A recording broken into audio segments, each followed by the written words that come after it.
Welcome to day 1/15 of learning MEG1. So, ഇന്ന് നമുക്ക് Romanticism and the Prelude by William Wordsworth നോക്കാം. Romanticism എന്ന title തന്നെ എന്തൊക്കെയായിട്ട് കണക്ട് ചെയ്യാം? Nature, emotion, creativity and no rules. So Romanticism features point ആക്കി എഴുതി നോക്കാം. Appreciation of the beauties of nature, emotion over reason and senses over intellect, artist as an individual creator, creativity more important than traditional procedures and formal rules, examination of human personality and contrast to classical forms. റൊമാൻറ്റിസിസത്തിൻ്റെ beginning എന്ന് പറയുന്നത് in 1790s with the publication of lyrical ballads of William Wordsworth and Samuel Taylor Coleridge. ഈ lyrical ബാലഡ്സിൻ്റെ പ്രിഫേസിലാണ് Wordsworth described poetry as the spontaneous overflow of powerful feelings and later this became the manifesto of English romantic movement in poetry.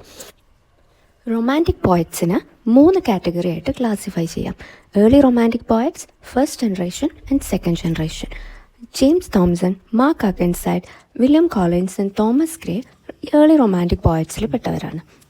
First ജനറേഷനിൽ William വേർഡ്സ്വർത്തും Samuel Taylor കോളറിഡ്ജും. അതുപോലെ second ജനറേഷനിൽ വരുന്നവരാണ് Byron, Shelley and Keats. Now let's look into the Prelude by Wordsworth. It is the first long autobiographical poem, epic poem in blank verse and unrhymed iambic pentameter. It begins with his childhood experiences in the Lake District with the line, "Oh, there is blessings in this gentle breeze." അപ്പോൾ തുടക്കത്തിൽ തന്നെ ഈ ബുക്കിൻ്റെ theme announce ചെയ്യുന്നുണ്ട്. Discovery of nature's beauty and discovery of man's true self.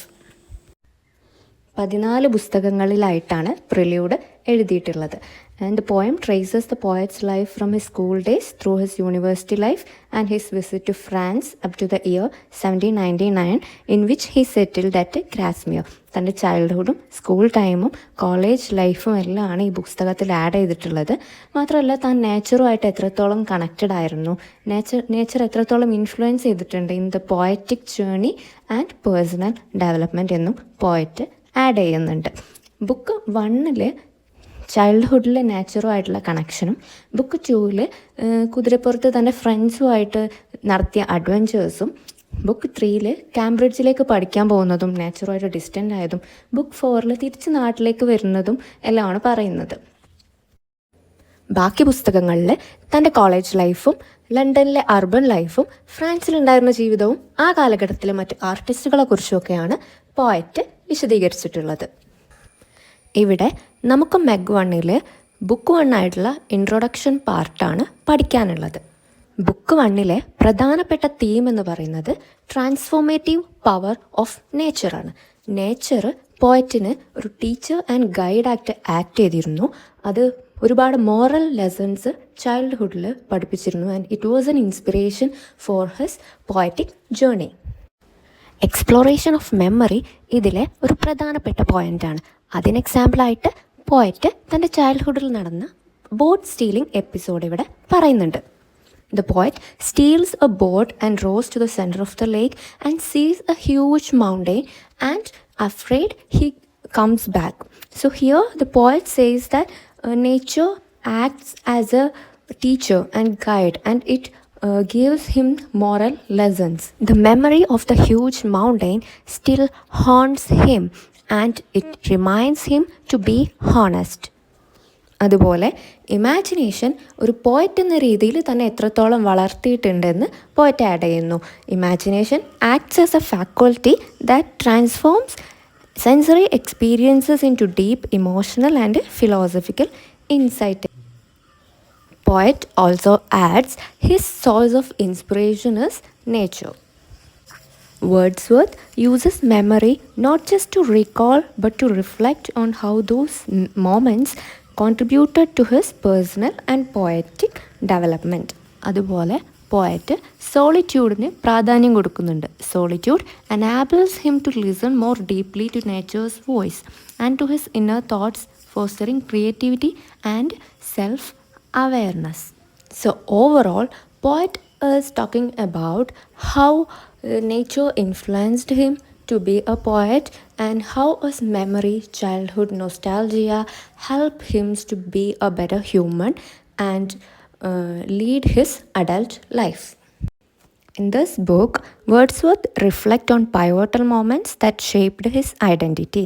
He charts his transformation from a curious child to a rebellious youth to a reflective adult.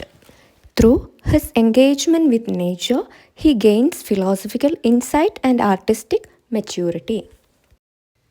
ഇനി നമ്മുടെ text ബുക്കിൽ പ്രില്യൂഡിനെ കുറിച്ച് പറയുന്ന ഒരു കാര്യമാണ്. Prelude is about the poet himself and so it is autobiographical. It is about the nature and function of human mind, so it is psychological. It gives certain definite moral conclusion, so it is didactic. It is about the infinite power and harmony of nature, so it is spiritual. It is an attempt to define the role and potentiality of imagination, and so it is intellectual. ഈ വരിയിൽ തന്നെയുണ്ട് prelude എന്താണെന്ന് complete ആയിട്ട് നമ്മുടെ പുസ്തകത്തിൽ പറഞ്ഞിട്ടുണ്ട്. പോയറ്റിൻ്റെ experiences പറയുന്നതുകൊണ്ട് autobiographical പോയമാണ്. അതുപോലെ ഹ്യൂമൻ മൈൻഡിനെ കുറിച്ച് പറയുന്നതുകൊണ്ട് സൈക്കോളജിക്കലാണ്. മോറൽ കൺക്ലൂഷൻസ് ഉള്ളതുകൊണ്ട് ഡിഡാക്റ്റിക്കാണ്. മോറൽ ലെസൺസ് തരുന്ന വർക്കിനെയാണ് നമ്മൾ ഡിഡാക്റ്റിക് എന്ന് പറയാം. അതുപോലെ ഇൻഫിനിറ്റ് പവർ ഓഫ് നേച്ചറിനെ കുറിച്ച് പറയുന്നതുകൊണ്ട് സ്പിരിച്വലാണ്. ഇമാജിനേഷനെ കുറിച്ച് പറയുന്നതുകൊണ്ട് ഇൻ്റലക്ച്വലുമാണ്. And his childhood experiences with nature, often intense and spiritual, lay the groundwork for his later philosophical and poetic insights. The poem employs vivid imagery and personification to portray nature as alive and potent, and he has used natural and language, and also the prelude indirectly reflects the political upheaval of the Wordsworth era, including French Revolution. ഇനി prelude എങ്ങനെയാണ് romantic ideals reflect ചെയ്യുന്നത് എന്ന് നോക്കാം. പ്രില്യൂഡിൽ the celebration of nature ഉണ്ട്, അതേപോലെ the focus on individual emotion and imagination and the belief in the spiritual power of the natural world. അതുപോലെ poem critics industrialization and rationalism, advocating for a return to nature and emotional authenticity. നമുക്കറിയാം romanticism എന്ന് വെച്ചാൽ തന്നെ it is a recall to nature എന്നാണ്. So, if you like the video, please do subscribe and you will be notified for day 2/15 of learning MEG1.